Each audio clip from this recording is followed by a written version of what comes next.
Mamãe é caçã. É cação. Mamãe, orixá em Baianin. bẹ́ẹ̀ ṣe dé olóòṣà báyàn nìyí. Kò sábà yànrìn ló sá tèmi. Mamãe, que ni orúkọ yín?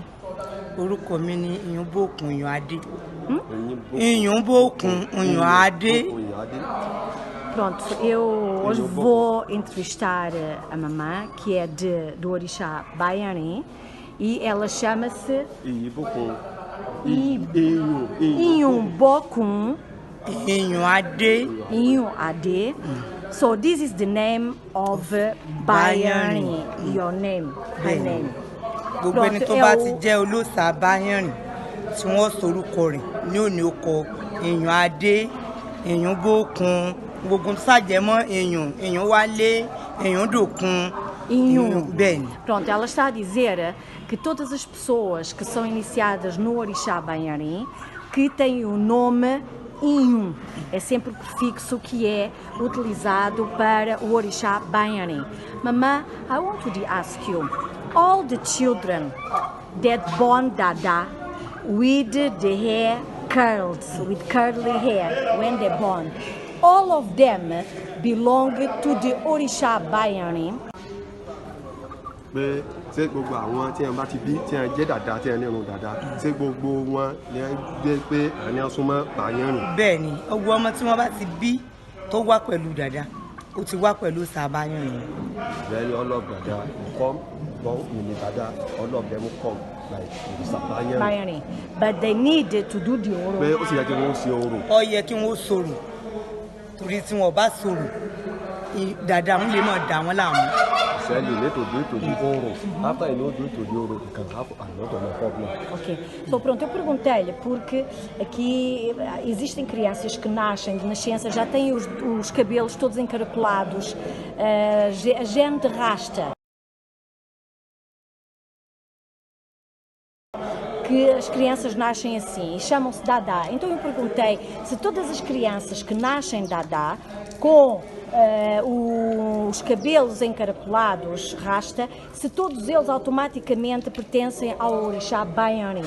E ela disse que sim, que todas as crianças que nascem Dada pertencem ao orixá Baianin. No entanto, elas têm que fazer a obrigação, têm que ser iniciadas para o orixá Baianin. Se não fizerem, elas vão ter muitos problemas,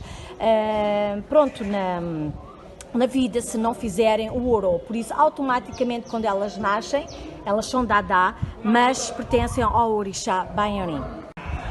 So, mamã, even I want to know if people that don't born Dada, if they can be Baianin as well. Pé ẹni tí ó bá bí dàda tó ẹgbẹ́ yẹn kan bí mọ lásán lọ́mà ni pé ìjẹ́ ewé ẹni bá náà lè ṣe òòṣà dàda. Èèyàn lè ṣe torí pé gbogbo nǹkan tí ó bá ti papọ̀ mọ́ Ṣàngó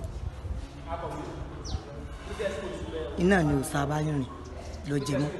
Kódà tí a bá fẹ́ fárun, tí wọ́n bá bí ọmọ tó jẹ́ dàda, tí wọ́n bá fẹ́ fárun fún tí wọn ò tí ì sọ̀rọ̀ fún, ó ń Ṣàngó ló lè fà. He said he can born like a normal born. Yes. So he can close to the dada before his dada and Ṣàngó together. So he can have to the dada. So he need to do it to the oro. So he need to cut to the head. So they bring together. Okay, so Zoni Ṣàngó get cut to the head of Baianin. So even if somebody not born, he can be Baianin.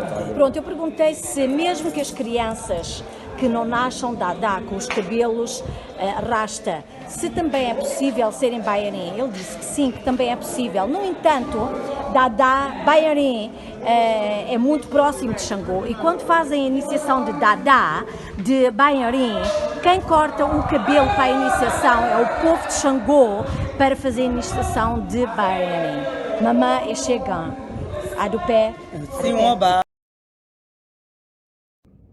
Soy una sacerdotisa de Baianrin y mi nombre es Iyumbokun Iyunade. Todos los niños nacidos en Dada, con pelo raste, son de Orixa Baianrin y tienen que hacer el oro para Baianrin. Si estos niños Dada no hacen oro para Baianrin, enfrentarán muchos problemas en la vida. Un niño que nace y no es Dada también puede ser Baianrin y debe ser iniciado. Todos los hijos de Baianrin llevan el nombre de Iyun. Baianrin y Ṣàngó están en Mua y cerca.